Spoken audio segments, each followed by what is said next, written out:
My name's Sasha. Thanks for being here. This is just a really short tutorial on seated twists, and you can certainly apply this to other twisting postures, like when you're on your feet or even when you're upside down, but it has to do with placing the shoulder blades. So if you think of a twist, it comes from the belly or underneath the ribs, and so the hips and the shoulder blades, it's important that they're stable so that there is safe rotation and movement and fluidity without compressing the abdominal organs or disrupting the natural purpose of the spine. And it actually creates a lot of stability, strength, and mobility in the spinal muscles as well. So I'm sitting in a cross-legged seat. If you're like this when you're seated, just a tip, you can put a block underneath your pelvis. Or a folded blanket is even better. Just make sure it's nicely, neatly folded so that the surface underneath you is even. And that allows the knees to descend. So, when you're in this cross-legged posture, I'm just crossed right at the center of my shins. This is a different posture when the feet are in. So this just creates a little bit more equilibrium in the hips and it's easier on the knees. First, when you're seated, you can use the fingertips on either side of the hips. I have them tented, kind of like a gecko. And then I lift up and I let the knees descend down. So that takes lifting the belly up a little bit and relaxing the inner thighs so that the knees widen and descend. And then the sides of the ribs and the armpits lift up. Here right away, widen the collarbones. So you're not pressing your shoulder blades back, but it's almost like you're placing your shoulder blade into your chest or nicely onto your back. So just breathe here for a moment and kind of feel this out. Make sure you're even on your seat. Relax the knees, lift the side ribs, and just do that over and over. And then twist to one side. So I'm going to twist to my right. That means the right fingertips are going to go behind, and the left hand is going to go on the right thigh, not the knee, but the thigh, the longer muscle, or longer bone, the femur bone. So you can kind of like whip yourself around for that a couple times. I think of a sprinkler. And then stay there, so you're on the right fingertips. Lift the right chest up and bend that elbow a little bit and think of the shoulder blade coming onto the back. So it kind of turns you a little bit more. You really have to relax the abdominals here, otherwise you'll just be stuck.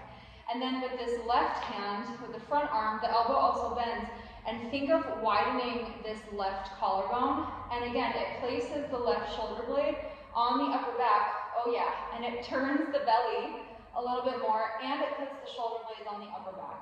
And then, as a last resort, you can walk your right fingertips around even a little bit more, and then turn the head around over the right shoulder.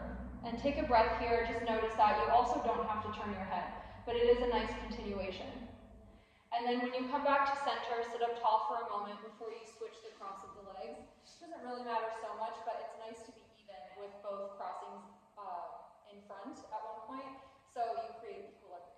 And one side is probably different than the other with the legs and the twist. So then you'll go to the other side. So again, first establish the seat and a place of centeredness because you turn around a central axis.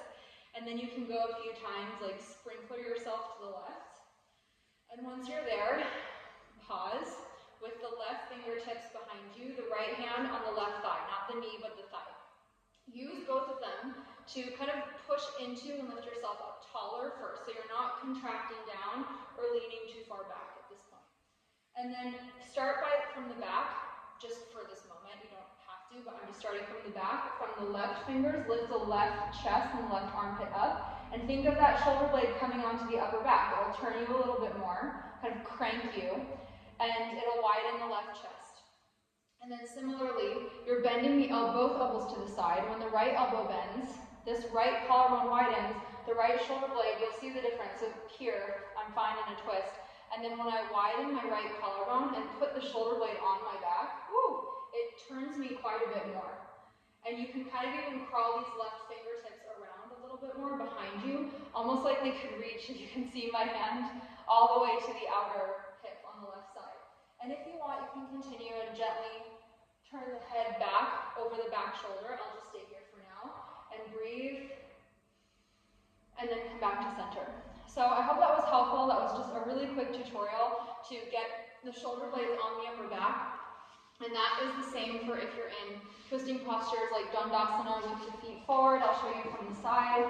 So So this is Dandasana, staff pose with the hands down, and when I turn, it's the same action. So again, I lift the back chest and put the shoulder blade on my upper back. I widen this chest and open and put the shoulder blade on my upper back. And I can turn, oh yeah, quite a bit more. And I'll just show you from the back so you can see. Quickly, I put the shoulder blade on my upper back. I put the shoulder blade on my upper back. And I turn, and maybe look over the back shoulder. And I release. And I should say there with the legs extended like that, I'm really engaging the legs so that they're strong and they're not floppy. That creates stability in the hips and that creates length in the spine. And then when you've got the shoulder blades on the upper back and the space in the chest, delicious. So that applies to a lot of other postures. Let me know if you have questions, but try it for yourself and see how you feel. Take good care of yourself.